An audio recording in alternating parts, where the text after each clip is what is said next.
अब तोतों ने उसे निकालने की कोशिश की, पर वो उसे नहीं निकाल पाए। एक दिन जैसा मुखिया ने कहा वैसा ही हुआ। एक शिकारी वहां आया। उसने उस मजबूत लता को देखा। उस लता की सहायता से वो बहुत आसानी से पेड़ पर चढ़ गया। पूरे झुंड की आंखों के सामने वो उनके घोंसलों से सारे बच्चों को निकालकर ले गया। सारे तोते सिर्फ देखते रह गए और कुछ नहीं कर पाए। इस घटना के बाद सारे तोते वो पेड़ छोड़कर चले गए। अपने मुखिया की बात न मानने पर वो बहुत पछताने लगे, पर अब बहुत देर हो चुकी थी। थे दोनों की आपस में बहुत दोस्ती थी। एक दिन दोनों में झगड़ा हो गया तो घोड़े को बहुत ज्यादा चोटें आई।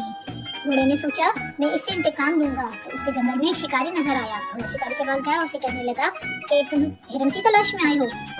तो शिकारी खुश हो गया और शिकारी घोड़े को देख के सोचने लगा कि ये तो एक तीर से दो शिकार हो जाएंगे, घोड़ा भी मिल जाएगा और हिरन भी। तो शिकारी ने उसे कहा हाँ बिल्कुल मैं हिरन की तलाश में आया हूँ। तो घोड़े ने उसे कहा आ जाओ मैं तुम्हें हिरन दिखाता हूँ, तुम उसे पकड़कर अपने साथ ले जाना। शिकारी ने घोड़े से कहा कि मैं तुम्हारे ऊपर बैठ जाऊँ और तुम्हें लगाम डालूं, अगर तुम्हें तकलीफ ना हो। तो घोड़े ने कहा हाँ डाल लो, इससे क्या होगा। तो शिकारी कहने लगा कि जैसे ही मुझे हिरन नजर आएगा तो मैं तुम्हारा रुख उस तरफ मोड़ दूंगा और फिर बासानी हम हिरन का शिकार कर लेंगे। और ऐसा ही हुआ। हिरन उन्हें देखते ही भागने लगा, लेकिन शिकारी ने फायर करके हिरन को मार दिया और फिर घोड़े को पकड़कर वो अपने साथ ले गया। इस तरह शिकारी ने उनकी नाइतफाकी का फायदा उठाया, हिरन को भी मार दिया और घोड़े को भी साथ ले गया।